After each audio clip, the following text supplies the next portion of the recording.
اللہم صلی علی سیدنا و مولانا محمد و بارک وسلم وصلی علیہ۔ السلام علیکم ناظرین، اللہ پاک سے دعا ہے کہ وہ آپ پر اپنی سلامتی، رحمتیں اور برکتیں نازل فرمائے۔ بھائیوں اور بہنوں، فجر کی نماز کے فوراً بعد یہ خاص تسبیح جو مرد یا عورت پڑھ لے، 1 کروڑ تو کچھ نہیں، انشاءاللہ 1 ارب بھی ملے گا۔ محترم ناظرین، قرآن و حدیث سے بھی نماز فجر کی قرأت اور تلاوت قرآن کی اہمیت اجاگر ہوتی ہے، جس سے فجر کے وقت اور نماز فجر کی اہمیت کا پتہ چلتا ہے۔ سورہ بنی اسرائیل میں فرمایا کہ فجر کا قرآن، بے شک فجر کی نماز میں پڑھا جانے والا قرآن محسوس و مشہود ہو کر سامنے آ جاتا ہے۔ یعنی اگر فجر کی نماز میں پڑھا جانے والا قرآن اگر سمجھ کر بغور پڑھا یا سنا جائے تو وقت فجر کے تمام انوار و تجلیات اور قرآنی فیوز و برکات متشکل ہو کر اللہ کے وجود اور اس کی وحدانیت کی گواہی دیتے محسوس ہوتے ہیں۔ احادیث نبوی سے بھی نماز کی اہمیت اور فضیلت اور اس کی نورانیت کا پتہ چلتا ہے۔ آپ صلی اللہ علیہ وسلم نے فرمایا کہ فجر کی 2 رکعات یعنی سنتیں دنیا اور دنیا کی ہر چیز سے افضل ہیں۔ اللہ کے احکام کو بجا لانے اور ممنوعات سے اجتناب برتنے کا نام بندگی اور عبادت ہے۔ اسلام کے نزدیک عبادت کا مفہوم نہایت وسیع ہے۔ اسلام کا مطالبہ ہے کہ انسان کی پوری زندگی عبادت سے عبارت ہو، وہ اس طرح زندگی بسر کرے کہ اس کا ہر کام عبادت میں شمار ہو، اور واحد طریقہ اس کا یہی ہے کہ وہ اللہ کے بتائے ہوئے طریقے کے مطابق زندگی گزارے، ہر بات میں حکم الہی کو پیش نظر رکھے۔ اسلام اس بڑی عبادت کے لیے انسان کو جن ذرائع سے تیار اور اس کی تربیت کرتا ہے، ناظرین کرام، عرف عام میں انہیں عبادت کہا جاتا ہے، لیکن دراصل یہ تمرینات عبادات ہے۔ انہیں ارکان اسلام بھی اسی وجہ سے کہا جاتا ہے کہ اسلام کی عمارت بھی انہی ستونوں پر قائم ہے۔ ارکان اسلام میں نماز سر فہرست یعنی سب سے پہلے نمبر پر ہے۔ ان تمام عبادات میں نماز کو جو اہمیت اور فضیلت حاصل ہے وہ کسی بھی صاحب ایمان اہل نظر سے پوشیدہ نہیں ہے۔ نماز کی اہمیت کا اندازہ ناظرین کرام اس بات سے لگائیں کہ قرآن کریم کے ہر پیغام میں صلاۃ یعنی نماز کا لفظ حرف جلی میں موجود ہے۔ ایمان کے بعد سب سے اہم رکن جس کا مطالبہ اہل اسلام سے کیا گیا ہے وہ نماز ہی ہے۔ نماز مسلمانوں کی دینی پہچان اور امتیازی نشان ہے، اور یہی وجہ ہے کہ قرآن و حدیث میں اس کی ادائیگی پر بہت زیادہ زور اور ترک پر وعید موجود ہے۔ فرمان نبوی صلی اللہ علیہ وسلم، نماز کی دین میں وہی اہمیت ہے جو انسانی جسم میں سر کی ہے۔ مومن اور کافر کے درمیان امتیاز کرنے والی چیز نماز ہے، لہٰذا جس نے اسے چھوڑا اس نے کفر اختیار کیا۔ بھائیوں اور بہنوں، اس وعید سے اندازہ لگایا جا سکتا ہے کہ اسلام میں نماز کی اہمیت کیا ہے۔ جو چیز جس قدر اہم اور ضروری ہوتی ہے اس کی بجا آوری پر اجر و ثواب بھی اسی قدر ملتا ہے۔ چنانچہ نماز کا ثواب بھی اس قدر ہے کہ انسان اس کا تصور نہیں کر سکتا۔ لیکن 5 وقتہ نمازوں میں نماز فجر کی اہمیت اور فضیلت سب سے نمایاں ہے، اور اس کی ادائیگی پر اجر و ثواب بھی دیگر 4 نمازوں سے زیادہ ہے، اور اس کی وجہ یہ ہے کہ فجر کے وقت دنیا نیند کی آغوش میں استراحت فرما رہی ہوتی ہے اور خواب خرگوش کے مزے لے رہی ہوتی ہے۔ لوگوں پر غفلت اور سستی کی چادر تنی ہوئی ہوتی ہے۔ ایسے میں نرم اور گرم اور آرام دہ بستر کو چھوڑ کر اللہ کی اطاعت اور محبت میں بارگاہ الہی میں سجدہ ریز ہونا بڑا پرمشقت اور نفس کو زیر کرنے جیسا مشکل کام ہے۔ اللہ کی یہ سنت ہے کہ بندے کو جس نیکی کے کرنے میں مشقت زیادہ ہو اور نفس اور شیطان سے لڑائی لڑنی پڑے، اللہ اس پر زیادہ اجر و ثواب عطا کرتا ہے، چاہے وہ نیکی کتنی ہی چھوٹی کیوں نہ ہو۔ قرآن و حدیث اور اسلامی لٹریچر میں دنیا سے مراد مشرق اور مغرب، شمال اور جنوب کا کرۂ ارضی نہیں، بلکہ دنیا سے مراد یہ کائنات ہے اور اس کی تمام تر نعمتیں، خزانے، دولت اور ثروت اور حکومت مراد ہے۔ سوچئے، جب فجر کی 2 رکعات سنتوں کی یہ فضیلت ہے کہ پوری دنیا کی نعمتیں اور خزانے اس کے سامنے ماند اور ہیچ ہیں، تو پھر فجر کے فرض کا کیا عالم ہوگا۔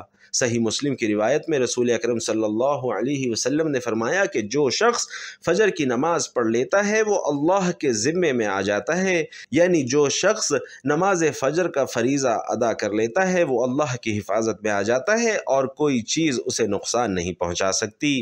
بخاری اور مسلم ہی کی ایک روایت میں ہے کہ جس نے 2 ٹھنڈے وقتوں کی نمازیں یعنی فجر اور عصر ادا کر لی وہ جنت میں داخل ہوگا۔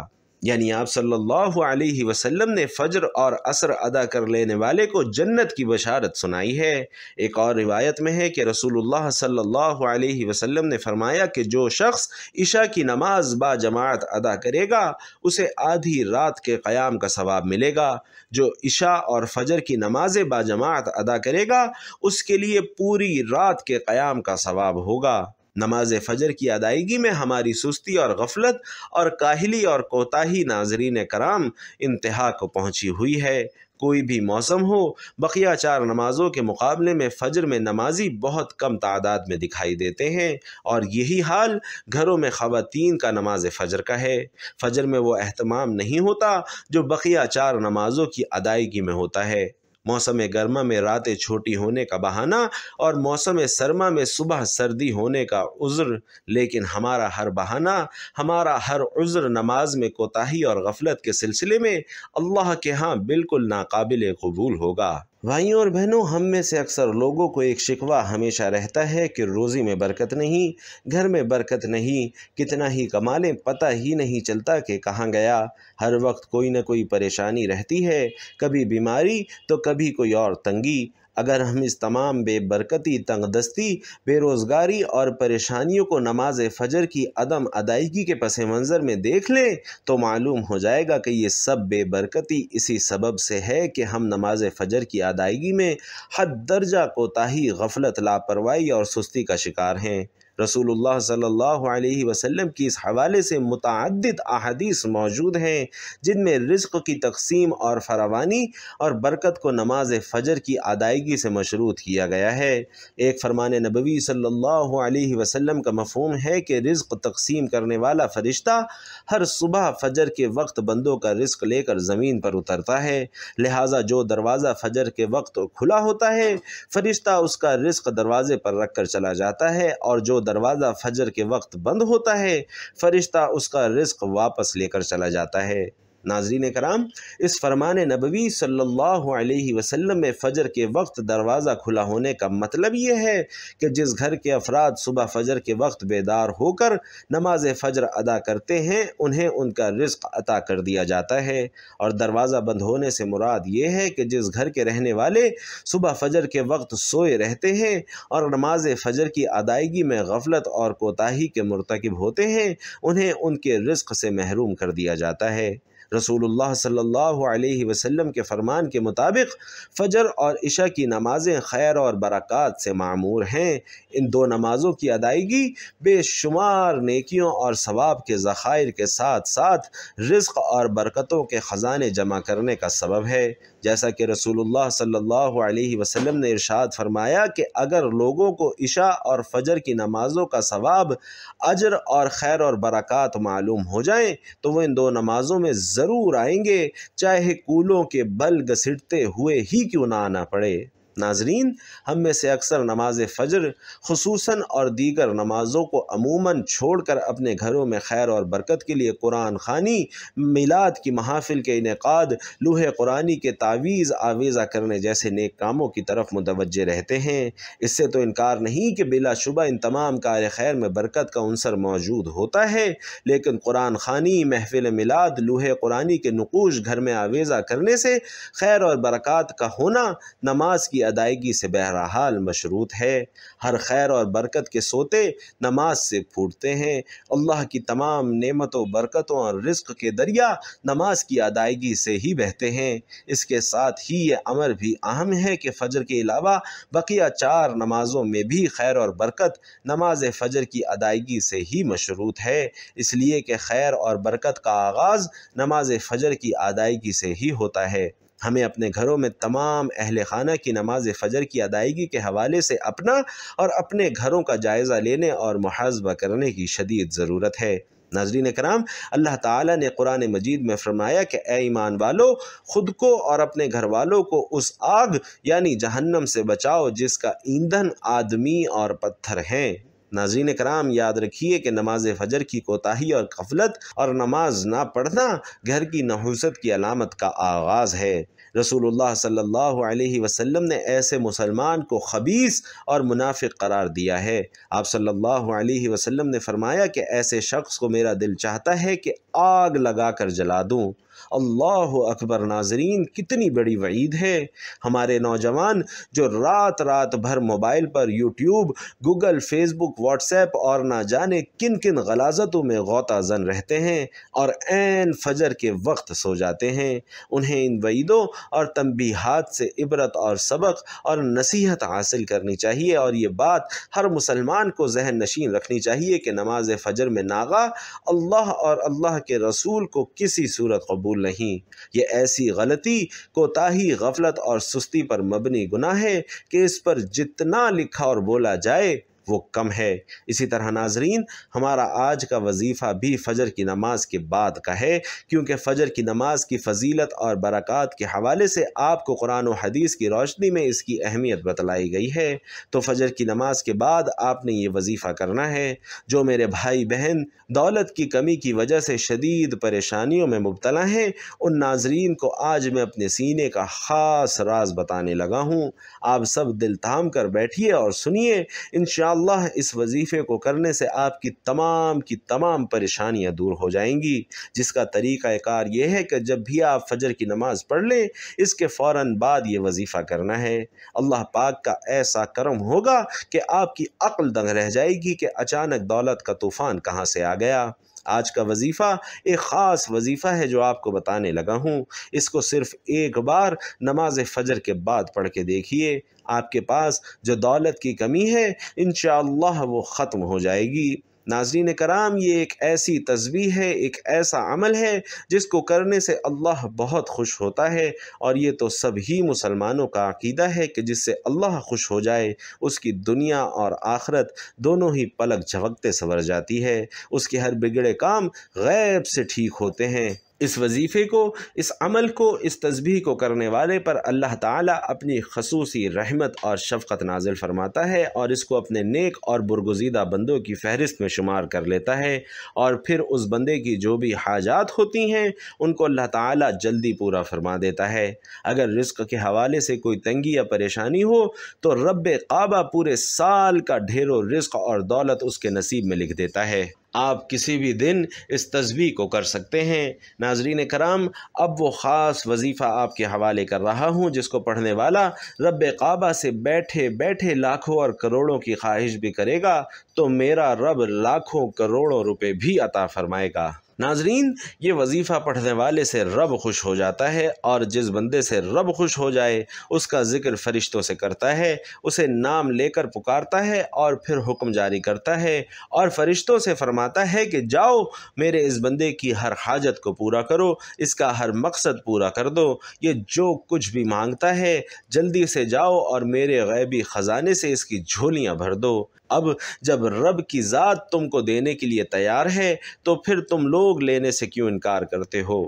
اس کے علاوہ ناظرین کرام، میں خاص ویڈیو میں اپنے تمام بھائیوں اور بہنوں اور بیٹیوں سے یہ بھی گزارش کرتا ہوں کہ آپ میں سے بہت سی بہنیں اور بیٹیاں ایسی بھی موجود ہوں گی جن کے رشتے نہیں ہو رہے، وہ بہترین رشتوں کے اسباب چاہتے ہیں یا پسند کی شادی کرنا چاہتے ہیں، نوکری تو ہے لیکن وہ پسند نہیں کرتے اور من پسند نوکری حاصل کرنا چاہتے ہیں، قرض دار ہیں، پریشان ہیں کہ قرض سے کیسے نجات پائیں، میاں بیوی تو ہیں لیکن ان میں محبت کی کمی ہے یا پھر کسی دوسرے سے تڑپنے والی محبت چاہتے ہیں، اگر بے اولاد ہیں اور اولاد چاہیے، یا پھر اولاد ہے لیکن نافرمان اولاد ہے، نافرمان شوہر ہے، غرض آپ کی کوئی بھی پریشانی ہے، آپ یہ وظیفہ صرف ایک بار کر کے دیکھیے، انشاءاللہ آپ جس مقصد کو بھی ذہن میں رکھ کر کریں گے میرا رب اس مقصد کو انشاءاللہ پورا فرمائے گا۔